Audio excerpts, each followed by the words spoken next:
অনুরাগের ছোঁয়া ধারাবাহিকে দেখা যায় রূপা মনে মনে ভাবতে থাকে, হিংসুকুটির মা যদি মিশকা আন্টি না হয় তাহলে হিংসুকুটির মাকে। আমি তো আমার মায়ের কাছে থাকি, তাহলে হিংসুকুটির মা নেই কেন? অপরদিকে ঘুমানোর সময় সোনা দীপার কাছে আবদার করে বলে, ফুলমা আমাকে একটা গল্প শোনাবে। দীপা সোনাকে গল্প শুনিয়ে ঘুম পাড়িয়ে দেয়। পরদিন সকাল হয়ে যায়। কবির আর শিবানী গাড়ি করে যেতে থাকে। অপরদিকে কবির আর শিবানীর গাড়ির দিকেই গাড়ি নিয়ে আসতে থাকে সূর্য। সূর্য মনে মনে ভাবে, কবির আমার প্রশ্নের উত্তর আপনাকে দিতেই হবে। কেন আপনি দীপা আর রূপাকে এভাবে একা ছেড়ে আপনার মতো থাকেন? অপরদিকে কবির শিবানীকে বলে, আমার আরও কিছু কাজ বাকি আছে। আমাদের বাড়িটা আমরা রূপাকে দিয়ে যাব, আমার ছোট্ট ভাগ্নিকে। তবে শিবানী বলে, সেটা তো খুব ভালোই হয়, কিন্তু দীপা কি নেবে? দীপার মতো একটা মেয়ে এভাবে কষ্ট পাচ্ছে, এটা না দেখতে একদম ভালো লাগে না। কবির শিবানীকে বলে, তুমি চিন্তা করো না শিবানী, আমার বিশ্বাস দীপার সাথে সব কিছু ভালোই হবে। হঠাৎ সূর্য দেখতে পায় কবিরের গাড়ি আছে তার দিকে। সূর্য নিজের গাড়িটা ঘুরিয়ে কবিরকে ফলো করে। গাড়ি থেকে কবির নামতেই সূর্য প্রচণ্ড ক্ষেপে গিয়ে কবিরের মুখোমুখি গিয়ে দাঁড়ায়। কবিরের গায়ে হাত তোলে, কবিরকে বলে, লজ্জা করে না?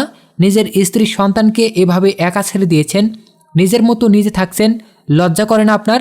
কবিরকে প্রচণ্ড মারধর করলে শিবানী ছুটে আসে এবং শিবানী বলে, আপনি ওকে মারছেন কেন? ছাড়ুন। সূর্য বলে, আপনি কে? শিবানী বলে, আমি ওর স্ত্রী। কথাটা শুনে চমকে যায় সূর্য। কবিরের কলার ছেড়ে দেয় সূর্য। সূর্য বলে, তার মানে কি আপনি ওনার স্ত্রী? মানে তাহলে দীপার সাথে কবিরের বিয়ে হয়নি? তাহলে সবটাই কি ভুল ছিল? মনে পড়ে সূর্যের অনেক সময় সে কবির আর দীপাকে দেখেছিল, যে সময় তার মনে হয়েছিল কবির আর দীপার মধ্যে ভালোবাসার সম্পর্ক রয়েছে। তাই সূর্য আবারও ভুল বুঝে কবিরের দিকে আঙ্গুল তুলে বলে, সি, দীপার মতো একটা ভালো মেয়েকে আপনি ঠকালেন, ওই বাচ্চা মেয়েটাকে অস্বীকার করলেন।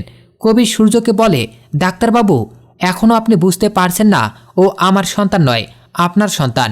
আয়নার সামনে গিয়ে দাঁড়ান, নিজেকে দেখুন, সব প্রশ্নের উত্তর পেয়ে যাবেন।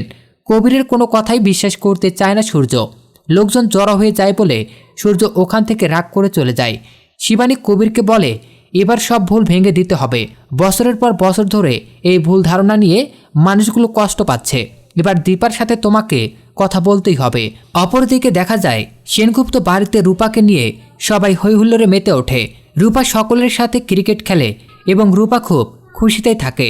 অপরদিকে কবির চলে যায় দীপার কাছে এবং দীপা কবিরকে দেখে অবাক হয়ে যায়, কারণ তার কপালটা কেটে রক্ত বেরোচ্ছে। সোনাকে ওখানে দেখে চমকে যায় কবির। কবির দীপার কাছে প্রশ্ন করে, কে সোনা? আমি তো মনে করলাম ও রূপা। কবিরকে সোনা বলে, তুমি কি আমাকে চেনো? আমার নাম সোনা সেনগুপ্ত, আমার বাবার নাম সূর্য সেনগুপ্ত। কবির শুনেই বুঝতে পারে এটা সূর্যের মেয়ে। তখন দীপা বলে, হ্যাঁ, এটা ডাক্তারবাবু আর মিশকার সন্তান। তবে কবিরের বিশ্বাস হয় না সোনাকে দেখার পর যে ও মিশকার সন্তান।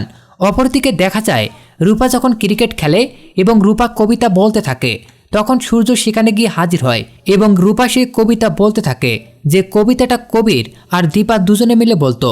তবে সে কবিতার মাঝে স্পষ্ট উল্লেখ থাকে ভাই আর বোনের কথা। এরপরে দেখা যায় যে কবির দীপাকে বলে, দীপা, এই ছোট্ট মেয়ে সোনা মিশকার সন্তান নয়, তুমি ওর দিকে ভালো করে তাকিয়ে দেখো। ও যদি মিশকা আর ডাক্তারবাবুর সন্তান হতো তাহলে ওর সাথে তোমার এত মিল থাকতো না। তোমার সাথে ওর সব কিছুর মিল রয়েছে, ও তোমার সন্তান, তুমি ভালো করে দেখো। এরপরে সূর্য ড্রিঙ্কস করে দীপার কাছে আসে এবং দীপার সামনে দাঁড়িয়ে বলে, দীপা, আমি তোমাকে ভালোবাসি, আমি শুধু তোমাকেই ভালোবাসি। দীপা বুঝতে পারে না সূর্যের এমন ব্যবহারের কারণ কি। তো বন্ধুরা, তোমাদের কি মনে হয়, সত্যিই কি এবার সূর্যের সব ভুল ভেঙে যাবে? অবশ্যই কমেন্ট করে জানিয়ে দাও তোমাদের মতামত এবং পরবর্তী আপডেট সবার আগে পেতে আমাদের চ্যানেলটি এখনই সাবস্ক্রাইব করুন।